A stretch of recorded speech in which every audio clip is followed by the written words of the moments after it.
Welcome to Mahesh agri developer. My qualification is diploma in agriculture. ఒక request. ఆ request ఏంటంటే video కింద కనిపిస్తున్న తమ్మునేల్ షేప్లో కనిపిస్తుంది కదా, దాన్ని మీరు క్లిక్ చేయండి. ఇలా క్లిక్ చేయడం వల్ల మీరు ఈ వీడియోని లైక్ చేసినట్టు అవుతుంది. ఇలా లైక్ చేయడం వల్ల మీలాంటి మరికొందరికి ఈ వీడియో చేరుతుంది, వాళ్ళకు కూడా ఉపయోగపడుతుంది. అలాగే ఈ వీడియో కింద సబ్స్క్రైబ్ బటన్ ఉంటుంది. ఆ సబ్స్క్రైబ్ బటన్ని మీరు క్లిక్ చేయండి. ఇలా క్లిక్ చేయడం వల్ల నెక్స్ట్ బెల్ సింబల్ అని వస్తుంది. ఆ బెల్ సింబల్ అని క్లిక్ చేసి దాంట్లో వచ్చే ఆల్ అనే ఆప్షన్ని పెట్టుకోండి. ఇలా ఆల్ అనే ఆప్షన్ పెట్టుకోవడం వల్ల నేను చేసిన ప్రతి ఒక్క వీడియో మీకు నోటిఫికేషన్గా వస్తుంది.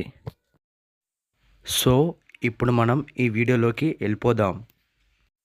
ఈ వీడియోలో మనం నేర్చుకోబోయేది ఏంటంటే రైస్ బ్రౌన్ ప్లాంట్ హోపర్ అంటే వరిలో సుడిదోమ గురించి తెలుసుకోబోతున్నాం. సో ఫస్ట్ దీని నివారణ తెలుసుకునే ముందు మనం ఇది ఎలా ఉంటుందో తెలుసుకుందాం. అంటే గుర్తింపు లక్షణాలు ఎలా ఉంటాయో తెలుసుకుందాం, మరియు ఇది ఏ విధంగా డ్యామేజ్ చేస్తుందో తెలుసుకుందాం. ఫస్ట్ దీని గుర్తింపు లక్షణాలు తెలుసుకుందాం.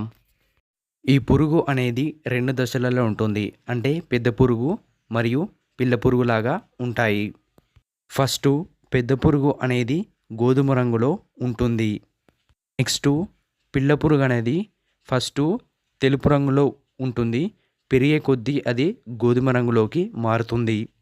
ఇక్కడ ఫోటోలో చూడండి, పెద్ద పురుగు మరియు పిల్ల పురుగులు ఈ విధంగా ఉంటాయి. నెక్స్ట్ ఇప్పుడు మనం ఈ పురుగు గాయపరిచే విధానం మరియు లక్షణాల గురించి తెలుసుకుందాం.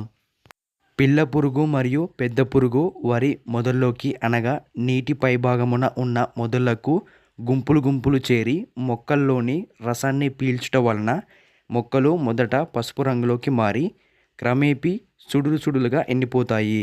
సుడులు అంటే గుండ్రంగా మారడం. దీనిని మనం సుడి తెగులు అని కూడా అంటాం. ఇక్కడ ఫోటోలో చూడండి, పొలం ఎలా సుడులు సుడులుగా ఎండిపోయిందో చూడండి. నెక్స్ట్ ఈ పురుగు ఫస్ట్ పొలంలో అక్కడక్కడ సుడులు సుడులుగా లేక వలయాకారంలో పంట ఎండిపోతుంది. ఆ తర్వాత ఈ పురుగు ఉధృతి ఎక్కువగా ఉన్నప్పుడు పైరు అంటే పొలం మొత్తం ఎండిపోతుంది. ఇప్పుడు మనం నివారణ చర్యలు చూద్దాం. ఫస్ట్ ఒకే రకమైన వంగడాలను పండించవద్దు. నెక్స్ట్ నారు పీకిన తర్వాత నారు వేర్లు క్లోరిఫైరిఫాస్ 0.02%లో మనం ముంచి తీయాలి. నెక్స్ట్ ప్రతి 2 మీటర్లకు 20 సెంటీమీటర్ల కాలిబాటను వదలాలి. ఇక్కడ ఈ ఫోటోలో చూడండి, ఈ విధంగా వదలాలి. ఇప్పుడు రసాయనాలు చెప్తాను. ఫస్ట్ వన్ వచ్చేసి etofenprox 2 ml per liter, acephate 1.5 grams per liter, BPMC 2 ml per liter, imidacloprid plus ethiprole 80 wg 0.25%, monocrotophos 2.2 ml per liter and carbofuran 3g 10 kg per acre. Next దీన్ని తట్టుకునే రకాలు ఏంటో చెప్తాను.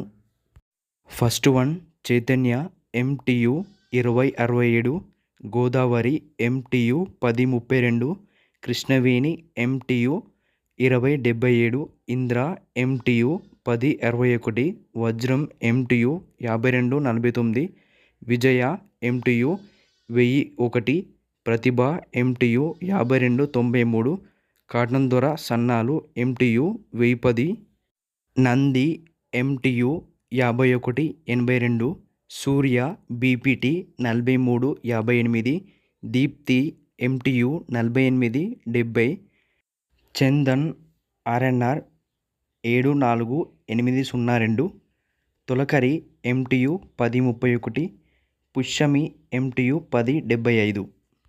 ఈ రకాలన్నీ ఈ పురుగును కొంతవరకు తట్టుకునే రకాలు. సో టోటల్గా ఈ నివారణ చర్యలను మీరు పాటించండి. తప్పకుండా ఈ పురుగు కంట్రోల్ అవుతుంది. ఎందుకంటే నేను నేర్చుకొని మీకు ఉపయోగపడాలని చెప్తున్నాను. సో టోటల్గా thank you for watching this video.